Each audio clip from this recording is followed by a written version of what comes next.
Assalamualaikum dan selamat sejahtera saya ucapkan kepada semua. Apa khabar? Macam mana kembali ke sekolah? Okey kan? Baik. Saya perkenalkan diri saya sebagai Cikgu Airin binti Abu Bakar. Di sini saya akan membantu awak bagi subjek biologi. Untuk hari ini saya telah memilih satu subtopik yang agak popular di kalangan kita semua, iaitu mitosis. Okay, mitosis ini terdapat dalam bab 5 iaitu bab pembahagian sel. Kadang-kala saya dapati pelajar agak sukar memahami subtopik mitosis ni kerana mereka sukar mendalami ataupun tidak faham apa yang berlaku sebenarnya dalam proses mitosis. Baik, apakah contoh mitosis yang berlaku dalam kehidupan seharian kita? Kalau awak perhatikan dalam gambar ini, kita dapati tumbuhan ini daripada biji benih hingga dia mengeluarkan tunasnya dan dia membesar menambah ketinggiannya. So, bagaimana dia menambah ketinggian ini? Begitu juga dengan gambar ini. Kita lihat perkembangan ataupun tumbesaran manusia daripada bayi hingga meningkat dewasa. Begitu juga bagaimana pertumbuhan ini berlaku. Tak kurang juga kalau kita lihat berlaku penyembuhan luka. Ya, kita tengok daripada gambar ini, jari yang luka ini beransur sembuh. Bagaimana ia beransur sembuh di penghujungnya? Okay.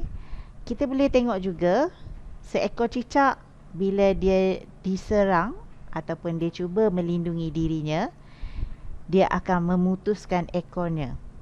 Bagaimanapun ekornya boleh tumbuh semula. Jadi, apakah proses yang berlaku? Okay, proses ini kita panggil sebagai mitosis. Mitosis merupakan sejenis pembahagian nukleus yang menghasilkan dua sel anak diploid dan mempunyai genetik yang sama dengan induk. Apa itu dua sel anak diploid? Apa itu diploid? Diploid biasanya diwakili dengan 2N. Bermaksud ia mempunyai jumlah kromosom yang lengkap. So, sebagai contoh, manusia mempunyai bilangan kromosom yang lengkap iaitu 46. Bermaksud 46 ini adalah diploid. Jadi untuk mitosis, ia melibatkan hanya pembahagian nukleus yang menghasilkan dua sel anak yang diploid dan mempunyai genetik yang sama dengan induk. Okey, kena ingat dua keywords ni. Okey, dua sel anak, genetik yang sama. Baik. Apakah kepentingan mitosis ini sebenarnya? Mitosis ia akan menghasilkan sel baharu untuk pertumbuhan, memperbaiki dan menggantikan sel mati atau rosak pada organisma multisel. Sebagai contoh, menghasilkan sel baharu untuk pertumbuhan, kita boleh lihat ataupun awak boleh perhatikan diri awak sendiri, setiap tahun ketinggian awak akan bertambah. Jadi macam mana awak boleh menambah ketinggian ini? Saya ambil contoh sel otot, sel kulit awak, sel saraf, semuanya akan melalui mitosis dan akan bertambah. Begitu juga jika kita mengalami luka. Okay, bila kita luka, terhiris jari contohnya, okay, ataupun awak naik motor jatuh, terguris ataupun awak punya kulit mengalami luka. So di sini proses mitosis akan berlaku untuk menggantikan sel yang mati ataupun yang rosak. Baik. Okay, untuk unisel, organisma unisel, mitosis berlaku dalam bentuk pembiakan aseks. Apakah ia pembiakan aseks? Pembiakan aseks bermaksud ia tidak melibatkan dua jantina yang berlainan. Ya, hanya satu induk saja boleh menghasilkan sel anak yang baharu. Sebagai contoh, awak pernah belajar adalah amoeba spesies, yang mana amoeba spesies akan melalui proses belahan dedua. So belahan dedua tu sebenarnya adalah salah satu contoh proses mitosis pada organisma unisel. So di situ amoeba spesies akan menambah bilangan sel anaknya dengan melalui proses mitosis ataupun belahan dedua. Okey. Di sini saya nak tekankan pembahagian sel dibahagikan kepada dua peringkat. Pertama adalah pembahagian nukleus dan yang kedua pembahagian cytoplasma, iaitu cytokinesis. Nukleus, cytoplasma sahaja. So, dia tak akan sebut ribosom, jasad Golgi, endoplasma reticulum tidak disebut. Ya.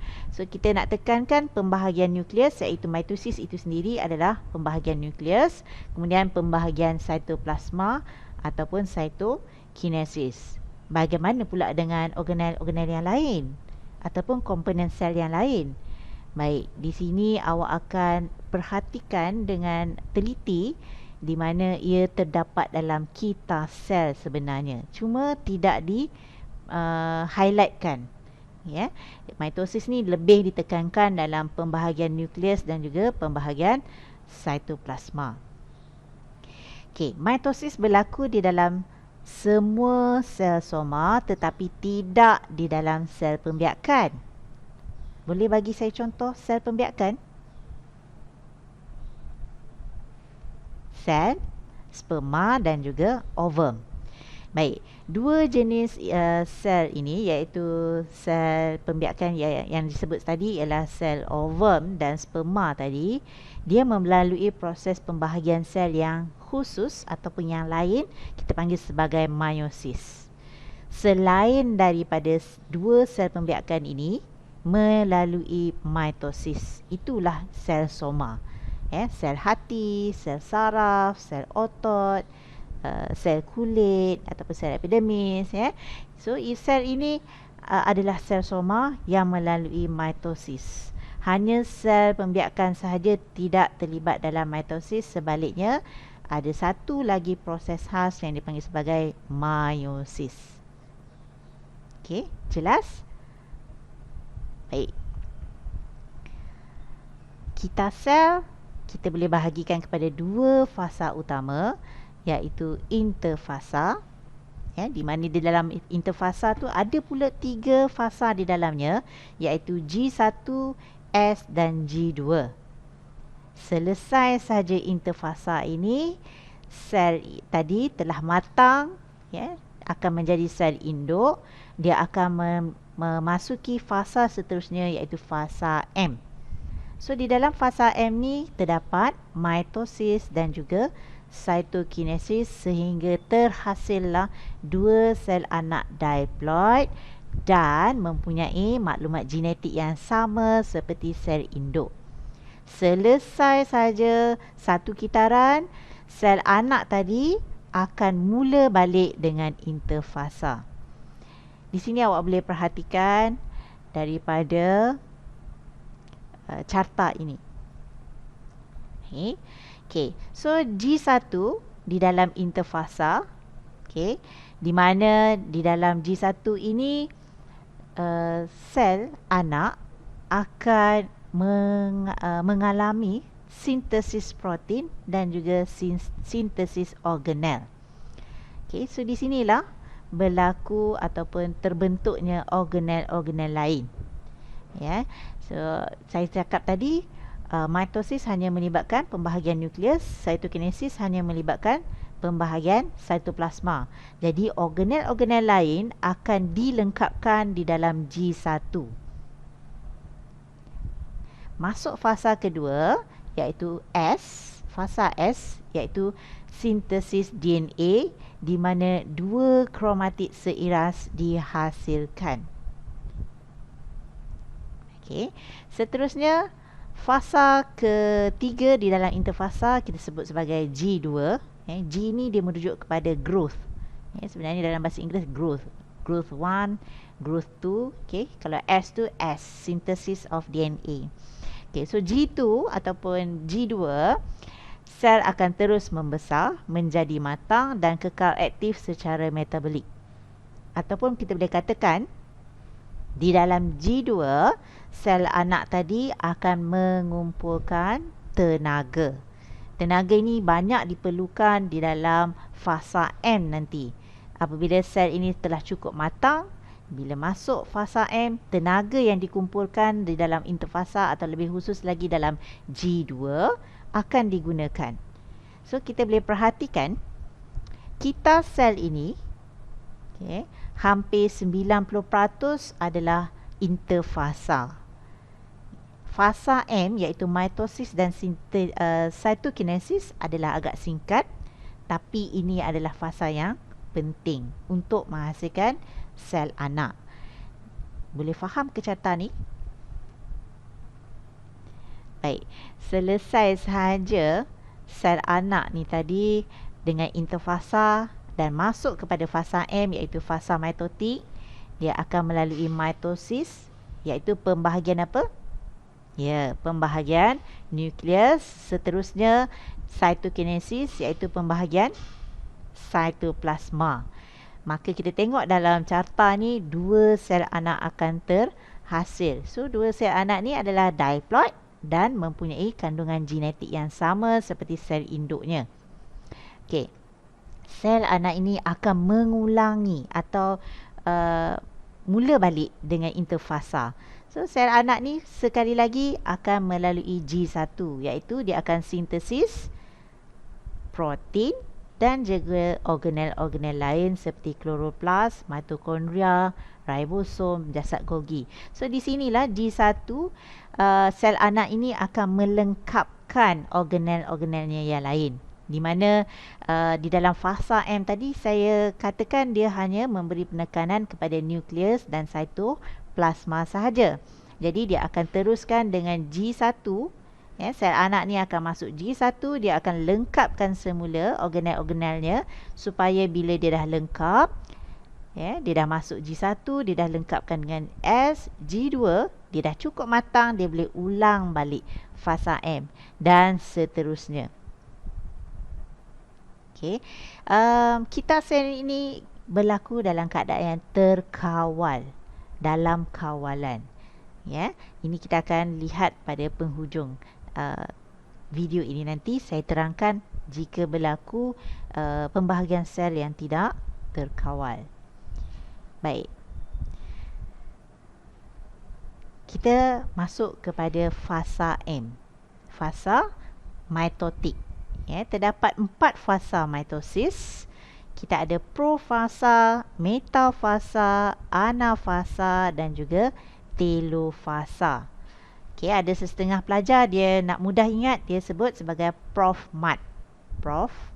Profasa, M, metafasa, A, anafasa dan T, telofasa.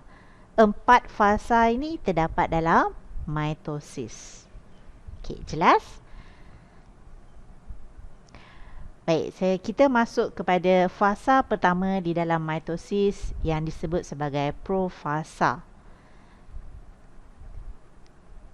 Baik. Dalam biologi, kita sangat teliti, terutamanya pemeriksa. Sangat teliti dengan lukisan dan juga penerangan yang awak berikan. Jadi, apa yang kita nak masukkan dalam jawapan kita dan penerangan kita. Jadi ingat saya cakap tadi, ia melibatkan pembahagian nukleus dan cytoplasma sahaja. Jadi dua perkara ataupun dua organel di dalamnya ini sahaja yang kita nak terangkan. Jadi organel lain tak perlu dijelaskan. Okey. Kita perhatikan profasa ini adalah permulaan kepada mitosis. Di mana di dalam nukleus, kromosom akan memendek, menebal, memadat dan jelas kelihatan di bawah mikroskop cahaya. Maka kromosom ini dikenali sebagai kromatid kembar yang bercantum di sentroma. Baik, saya nak tanya satu soalan. Bagaimana kita nak mengira bilangan kromosom dalam satu gambar rajah? Ada yang tahu? Okey, kita kalau nak mengira bilangan kromosom di dalam gambar rajah yang diberi, okey, kita melihat sentroma. Tidak kiralah lengan ini kita panggil sebagai lengan ataupun kromatid. Okey, tidak kiralah berapa lengan yang dilukis dalam gambar rajah itu, kita hanya mengira sentroma. So dalam gambar rajah saya ini ada 1, 2, 3, 4. Maka di sini ada 4 kromosom. Bermaksud sel ini mempunyai bilangan kromosom diploid iaitu 2N bersama dengan 4. Okay. Kebiasaannya di dalam satu-satu soalan, gambar rajah yang diberi biasanya bilangan kromosom adalah 4 atau 6. Jarang sekali dia nak bagi gambar yang mempunyai kromosom yang sangat banyak. Okay. Dan tidaklah dilukis satu sel itu dengan 46 kromosom. Biasanya kalau 46 kromosom tidak dilukis dalam sel, sebaliknya disusun dalam satu pemetaan kromosom yang disebut sebagai karyotype. Pernah dengar kan? Jadi karyotype dia akan susun 46 kromosom, bukannya dalam gambar sel yang di dalam nukleus. Jadi kalau gambar rajah ataupun soalan yang berkaitan dengan mitosis, biasanya bilangan kromosom mungkin 4 atau 6. Baik. Dan awak jangan keliru dengan bilangan lengan. Kalau kita tengok dekat sini, kadang-kadang ada cikgu dia istilahkan kepak, nak bagi faham. Ada yang sebut kepak, ada sebut lengan. So kalau kita tengok daripada kromosom ini, saya ambil contoh kromosom yang berwarna ungu ni ataupun purple ni. Di tengah-tengah ini adalah sentroma. Dia mempunyai 4 lengan, iaitu 2 lengan yang panjang dan 2 lengan yang pendek. Baik. Untuk mengira kromosom di dalam satu sel, kita tidak mengambil kira bilangan lengan atau kepak ini. Kadang-kadang awak diuji dengan soalan di mana bilangan lengan atau kepak ini tidak cukup 4, mungkin 3. Ada mungkin berlaku mutasi atau radiasi menyebabkan kromosom itu cacat. Mungkin soalan nak menguji awak, jadi awak tak apa, awak jangan kisahkan berapa bilangan lengan itu, tapi sebaliknya kita tumpukan kepada sentroma. So sentroma ada 4, maka 4 lah bilangan kromosomnya. Boleh? Okey. Jadi satu lagi yang saya perhatikan, pelajar agak keliru dengan menamakan. Awak pernah dengar kromatin, kromatid, kromatid kembar, homologous kromosom, bivalent, tetrad. Banyak kan nama dia? Jadi semua ni sebenarnya adalah kromosom. Secara amnya adalah kromosom. Macam manusia. Manusia secaranya am ni kita panggil manusia. Tapi kita ada kategori kita. Ada bayi, kanak-kanak, remaja, dewasa. Di mana ia dibezakan dari segi saiz, bentuk. Betul? Sama juga dengan kromosom. So kromosom kita ada beberapa nama. Kromatin, iaitu K-R-O-M-A-T-I-N. So apa itu kromatin? Kromatin ini adalah kromosom yang kelihatan seperti bebenang yang berselirat. Kalau English kita sebut sebagai thread-like chromosome. Thread-like chromosome, iaitu kromosom ni dia berselirat. Biasanya permulaan mitosis kromosom dalam keadaan berselirat. That's why, sebab itulah Prof Fasa pada peringkat awalnya, kromosom ini akan memendek, menebal, memadat dan jelas kelihatan, supaya bebenang yang berselirat tadi dia akan memendek, menebal dan jelas kelihatan. Seperti dalam rajah ini kita lukiskan dengan ringkas ni macam ni lah. Ada 4 lengan. Sebenarnya dia memadat, memendek. Kita kromosom di dalam tu. Kromatin tadi dia akan memadat, memendek, menebal. Jadi itu dari kromatin dia akan menjadi kromatid. Bagaimana pula dengan kromatid kembar? Kromatid kembar ni dalam interfasa tadilah yang sintesis DNA, dia akan berganda daripada sepasang kepak ataupun sepasang lengan saja, dia akan berganda menjadi 2 pasang kepak ataupun 2 pasang lengan seperti dalam rajah ni. Inilah dia kromatid kembar. Homologous kromosom biasanya kita gunakan terma itu di dalam meiosis, di mana ada pasangan kromosom pula di situ. Kalau berkesempatan, saya akan terangkan pula di dalam meiosis. Boleh? Okey, saya kembali balik kepada Profasa. Macam itulah saya mengajar. Kejap saya sebut sana, kejap sebut sini. Okey, jadi di dalam nukleus kita fokuskan apa yang berlaku kepada kromosom. Ya, kromosom ni secara am kita sebut kromosom. Sebenarnya kromatin tadi dia akan memendek, menebal, memadat dan jelas kelihatan di bawah mikroskop cahaya, dan kromosom ini dikenali sebagai kromatid kembar yang bercantum di sentroma. Seterusnya kita terangkan pula apa yang berlaku dalam cytoplasma.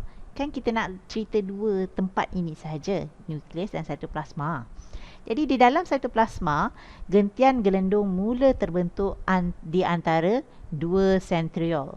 So kita perhatikan dalam rajah ini, 2 sentriol ini akan bergerak ke kutub yang bertentangan, yang mana kromatid ini terikat dengan gentian gelendung pada sentromanya.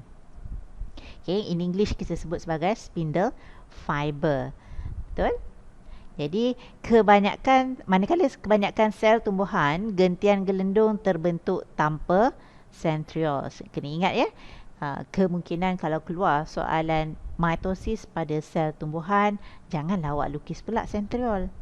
Sentriol tidak terdapat pada sel tumbuhan.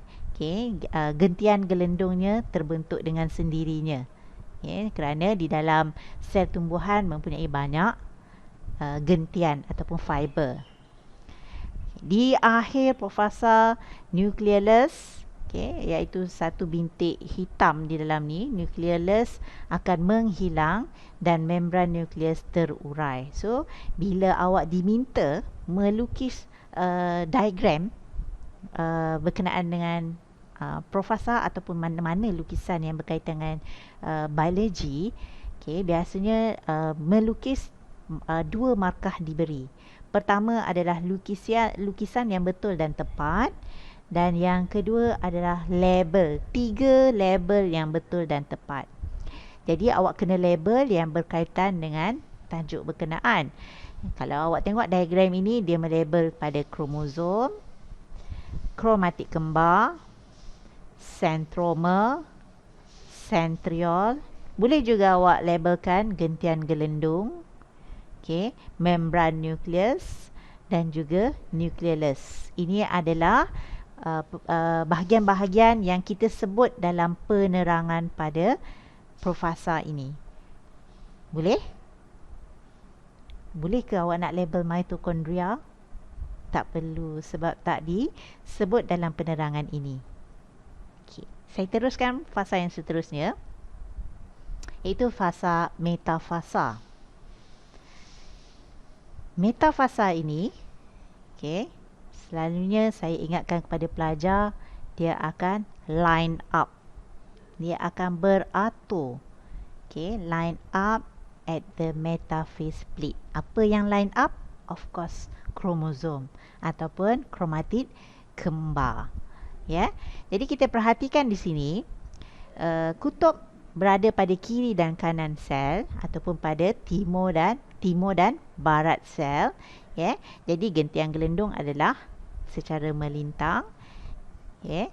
Jadi penerangan yang kita perlu sebutkan dalam metafasa iaitu kromosom tersusun sebaris di tengah-tengah sel pada satah khatulistiwa. Ya, dalam bahasa Melayu kita sebut satah khatulistiwa. Tapi kalau dalam buku teks English kita sebut sebagai metaphase plate. So the chromosomes will line up at the metaphase plate. Dan di sini gelendung mitotik telah terbentuk sepenuhnya. Metafasa berakhir apabila sentroma mula membahagi. Jadi jika awak diminta melukis metafasa, awak kena perhatikan kromosom adalah pada tengah-tengah sel ataupun pada satah khatulistiwa, dan sentroma mestilah berada pada gentian gelendung. Ya, awak boleh perhatikan dalam gambar rajah saya ini, okey, sentroma berada pada gentian gelendung ini dan dia pada satah khatulistiwa. Jadi apa kita nak label kalau kita kena lukis diagram ni? Okay, awak boleh label gentian gelendung, sentriol, kromosom, dan awak boleh buat satu garisan putus-putus yang menunjukkan satah khatulistiwa. So ini adalah perkara yang kita boleh terangkan dalam metafasa dan kita boleh gambarkan dalam rajah. Jelas? Baik, saya teruskan. Fasa seterusnya adalah fasa anafasa. Jadi anafasa ni keyword dia ataupun apa yang kita nak ingat adalah separate ataupun berpisah. Okey. Jadi kalau kita tengok daripada gambar ini, okey, kutub kalau dalam gambar ni kutub berada pada utara dan selatan. Okey, awak sini saya nak ingatkan pada awak, okey, kalau dalam soalan struktur contohnya awak diberi satu gambar rajah sel di mana kutub berada sebelah kiri dan kanan sel, awak kena teruskan lukisan di mana kutub mesti berada kiri dan kanan sel. Jika dalam gambar rajah soalan tu diberi kutub berada pada utara dan selatan sel, ya, atas dan bawah, jadi awak kena teruskan lukisan awak yang mana kutub tu berada atas dan bawah. Okey, jelas? So dalam keadaan ini dah melintanglah gambar ni, dia nak menunjukkan dua kromatik kembar ni tadi, iaitu dua kromatik kembar setiap kromosom akan berpisah dan bergerak ke kutub bertentangan. Kita perhatikan daripada empat kepak ataupun dua pasang kepak tadi, dia akan terpisah pada sentroma dan setiap kutub akan menerima satu kromosom. Sini saya nak tanya awak, ada berapa bilangan kromosom pada waktu ini? Macam mana saya bagi petua pada awak tadi? Kita kira sentroma. Baik, di sini ada 1, 2, 3, 4, 5, 6, 7, 8 kromosom. Yang mana ini adalah kromosom anak. Kromosom anak ini yang mana 4 akan bergerak ke kutub di sebelah atas dan 4 akan bergerak kepada kutub di sebelah bawah. Mematuhi definisi mitosis tadi, iaitu menghasilkan dua sel anak yang mempunyai bilangan diploid. Berapa bilangan diploid sel ini, yang sel induk ni tadi? 2n bersamaan dengan 4. Maka setiap kutub ni tadi akan menerima 4 kromosom anak dan 4 kromosom anak di bawah ini. Mula dia nak membentuk nukleus yang baru. Sebab mitosis ni tadi apa? Pembahagian nukleus. Okey, so kromatik yang terpisah ini dipanggil kromosom anak dan setiap sel kutub mempunyai set kromosom yang sama pada akhir anafasa. So jika awak perlu melukis gambar ni, awak nak label 3 label yang tepat. Awak boleh label kutub ataupun awak boleh label sentriol. Awak boleh labelkan kromosom anak dan awak boleh labelkan gentian gelendung. Cukuplah 3 label yang tepat. Okay. Dan fasa terakhir dalam mitosis kita sebut sebagai telofasa. Okay, kita tengok, ya, dah mula terbentuk 2 nukleus. Sebab mitosis ni tadi pembahagian, ya, pembahagian nukleus. Jadi apa penerangan untuk telofasa ini? Di mana 2 set kromosom tiba di kutub bertentangan dan kromosom membentuk berbenang halus kromatin semula. Kromosom tu dia nak telerai balik lah. Dia akan jadi kromatin. Dan gentian gelendung mula menghilang. Kita perhatikan daripada rajah ini, gentian gelendung dah tak ada. Okay, sebaliknya sentriol telah terpisah. Mula nak pergi kepada 2 sel anak ni tadi. Dan membran nukleus mula terbentuk. Dan akhir sekali nukleus juga mula terbentuk semula. Okay. Jadi kalau awak lukis gambar rajah, okay, pastikan awak melukis dua nukleus di mana membran nukleusnya terputus-putus, belum terbentuk sepenuhnya. Okey, kromosomnya adalah dalam keadaan sepasang kepak saja ataupun ada dua lengan sahaja. Okey, setiap di bersebelahan dengan nukleus, setiap nukleus ini mempunyai centriole dan membran plasma mula mencerut menuju kepada proses seterusnya iaitu cytokinesis. Jadi 3 label awak boleh labelkan membran nukleus, awak boleh labelkan centriole, kromosom dan juga awak boleh tambah lagi satu nucleolus. Semua ini yang disebutkan dalam telofasa. Okey ke? Senang kan? Jadi nampaklah di sini ada 2 sel anak terhasil dengan bilangan kromosom yang sama dengan sel induknya serta kandungan genetiknya juga sama. Jelas? Okey. Masuk proses seterusnya adalah cytokinesis. Jadi di dalam slide saya ini, Okey, di dalam slide saya ini ada cytokinesis yang berlaku pada sel tumbuhan, ada cytokinesis yang pada sel haiwan. So agak berbeza, kenapa ya? Kerana pada sel tumbuhan terdapat dinding sel. Manakala untuk sel haiwan tak ada dinding sel, maka cytokinesisnya agak berbeza sedikit di sini.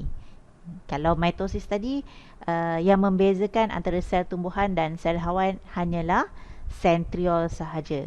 Yang lain hampir sama. Okey. Baik. Untuk kita tengok kepada cytokinesis pada sel haiwan terlebih dahulu. Okey, di mana proses ini melibatkan membran plasma akan mula mencerut. Jadi apa yang berlaku? Okey, dia akan mula memutuskan ataupun pembahagian cytoplasma akan mula berlaku di sini dan membentuk 2 sel anak. Selesai sahaja cytokinesis, 2 sel anak ni akan mulakan semula kitar sel yang baharu akan memasuki interfasa iaitu G1. Apa yang berlaku pada G1? Sintesis protein dan sintesis komponen sel ataupun organel yang lain. So dekat situlah dia akan tumpukan dalam pembentukan organel-organel yang lain. Sebab mitosis dan cytokinesis hanya melibatkan nukleus dan cytoplasma sahaja. Okey, so apa yang bezakan dengan cytokinesis pada sel tumbuhan ini, di mana terdapat vesicle yang tersusun di antara 2 nukleus. Okey, kita perhatikan sini terdapat vesicle ini tersusun di antara 2 nukleus, yang mana vesicle ini akan bertemu ataupun bercantum membentuk plat sel, dan akhir sekali plat sel ini akan bersentuhan dengan membran sel dan akhirnya dinding sel serta seterusnya memisahkan 2 sel anak yang baharu. Maka ini akan melengkapkan satu kitaran sel yang bermula daripada G1S, G2 diikuti mitosis dan akhirnya cytokinesis menghasilkan 2 sel anak. Mudah kan? Okey, kalau ada apa-apa persoalan yang mungkin dalam penerangan saya yang awak tak jelas, jangan lupa ya, tanya soalan dalam session ataupun sesi yang berikutnya. Baik. Seterusnya saya akan terangkan mitosis secara tidak terkawal dalam organisma hidup. Okey. Jadi awak kena faham mitosis sebenarnya berlaku dalam keadaan yang sangat terkawal, teratur dan sangat sistematik. Macam jika saya ambil contoh dalam satu kitaran sel, tak kiralah saya ambil contoh sel kulit contohnya, satu kitaran selnya mungkin mengambil masa 24 jam untuk dilengkapkan. Bermula pada interfasa, mitosis dan cytokinesis, dia mengambil masa 24 jam. Dan dia mesti dalam keadaan terkawal, mematuhi kitaran tersebut. Namun begitu, terdapat juga keadaan di mana mitosis berlaku secara tidak terkawal. Jika dalam keadaan normal 24 jam baru lengkap satu kitaran sel, tapi jika tidak terkawal mungkin dalam tempoh 12 jam sahaja dah lengkap kitaran sel tersebut. Saya mengambil contoh saja ya. So kalau 24 jam dah berganda bilangan sel tersebut. Sepatutnya 2 sel anak saja dah jadi 4 sel anak. Maka keadaan ini agak berbahaya. Okey. Jadi apakah faktor yang menyebabkan kanser? Ada beberapa faktor, antaranya radiasi, karsinogen, mungkin juga faktor genetik dan juga faktor umur. So kita boleh tengok daripada gambar ini, kita tengok hati. Ini adalah gambar hati yang normal dan ini adalah gambar hati yang telah menjadi kanser. Okay.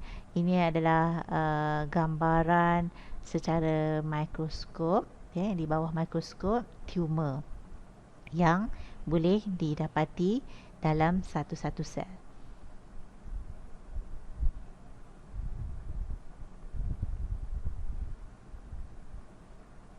Seterusnya saya akan terangkan pula aplikasi pengetahuan mitosis. Di dalam buku teks ada beberapa penerangan berkaitan dengan mitosis. Jadi apa yang kita pelajari, kebanyakan subtopik ataupun tajuk-tajuk yang kita pelajari dalam biologi, di penghujung subtopik tersebut mesti kita aplikasikan dalam kehidupan seharian kita. Maknanya setiap proses kehidupan yang berlaku dalam biologi ini ada mempunyai faedah kepada kehidupan seharian kita. Antaranya mitosis dapat digunakan dalam pengklonan, dan di mana aplikasi ini memberi kebaikan kepada kadar pengeluaran hasil dan mutu produk akan meningkat. Begitu juga pengklonan ini juga sebenarnya bagaimanapun boleh menyebabkan keburukan, iaitu apabila persekitaran luaran berubah, klon ini akan termusnah.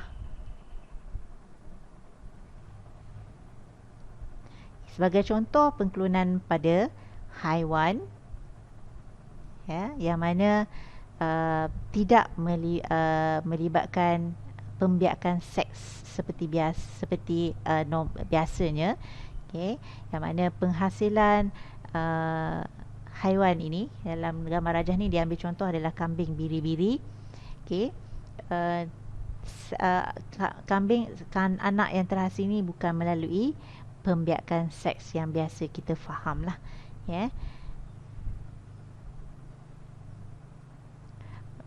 Pengklonan juga berlaku pada tumbuhan yang kita sebut sebagai kultur tisu. Kultur tisu ni adalah satu proses ataupun kaedah yang sangat memberi manfaat kepada bidang pertanian, yang mana boleh meningkatkan bilangan produk yang diinginkan. Sebagai contoh, jika melalui pembiakan biasa yang dilalui pada tumbuhan tersebut, mungkin dia boleh menghasilkan satu dua anak pokok saja. Tapi melalui kultur tisu ni lebih banyak anak pokok dapat dihasilkan. Antaranya pokok pisang, saya ambil contoh pokok pisang mungkin pada satu pokok pisang hanya ada beberapa anak pokok yang terhasil pada pokok yang induk, tapi melalui kultur tisu dalam masa yang singkat banyak anak pokok dapat dihasilkan. Jadi bagaimana kultur tisu ini berlaku? Boleh awak terangkan? Saya akan masukkan dalam soalan assignment nanti. Awak perlu cari Okey, proses kultur tisu yang berlaku. Boleh? Okey. Seterusnya adalah tumbuhan transgenik, di mana ia menggabungkan jin yang telah diklon dan diubah kepada jin ataupun organisma yang lain. Okey. Dan ini menghasilkan tumbuhan transgenik.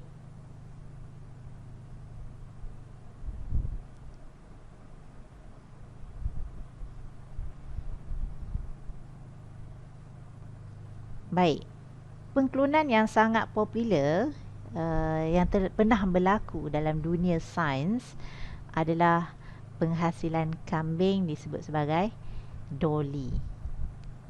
Ada kan dalam buku teks dan juga buku rujukan, banyak diterangkan berkenaan kejayaan pengklonan pada kambing yang disebut dolly.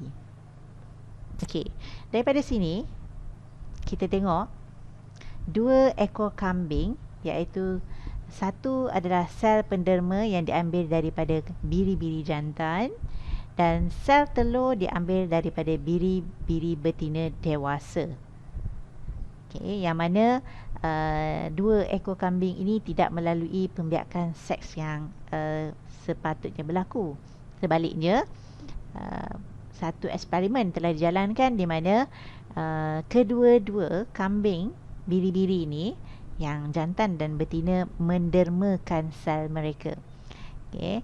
Iaitu bagi kambing biri-biri jantan, diambil sel soma pada kambing tersebut, manakala untuk kambing biri-biri betina diambil sel telurnya.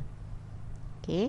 So untuk sel biri-biri jantan ini tadi, nukleus penderma ataupun nukleus kambing ini akan dikeluarkan. Begitu juga sel telur ini, nukleus sel telur dikeluarkan. Apa yang berlaku? Sel telur yang kosong tanpa nukleus tadi dimasukkan nukleus daripada kambing biri-biri jantan. Kenapa ya? Ada yang boleh jawab? Okey, kerana sel telur pada biri-biri betina dewasa ini tadi hanya mempunyai separuh sahaja bilangan kromosom, iaitu haploid, bukan diploid. Okey, tapi untuk kambing biri-biri jantan ini diambil sel somanya yang mempunyai bilangan kromosom yang lengkap, iaitu diploid. Jadi nukleus diploid tadi dimasukkan dalam sel telur, di mana kedua-dua sel digabungkan menggunakan renjatan elektrik. Sel yang telah bergabung tadi mula membahagi secara normal. Apa tu? Mitosis lah. Jadi daripada satu sel menjadi dua sel, 4, 8, 16 dan seterusnya berganda-ganda menjadi embrio. Dan embrio ini diletakkan di dalam uterus ibu tumpangan.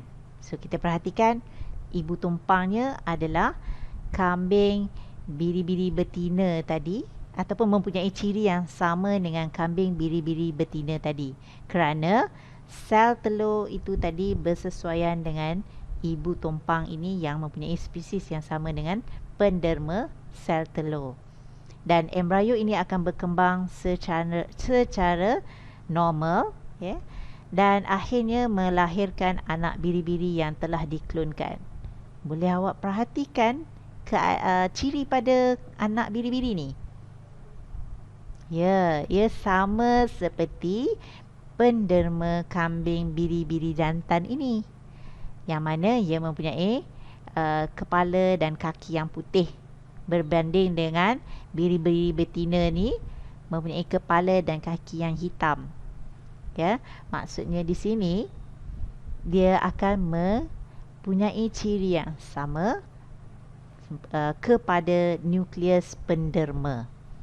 Jadi dalam derajah ini, nukleus penderma adalah kambing biri-biri yang putih keseluruhannya, iaitu kepala dan kakinya berwarna putih, bukannya biri-biri betina yang ini kepala yang hitam dan kaki yang hitam.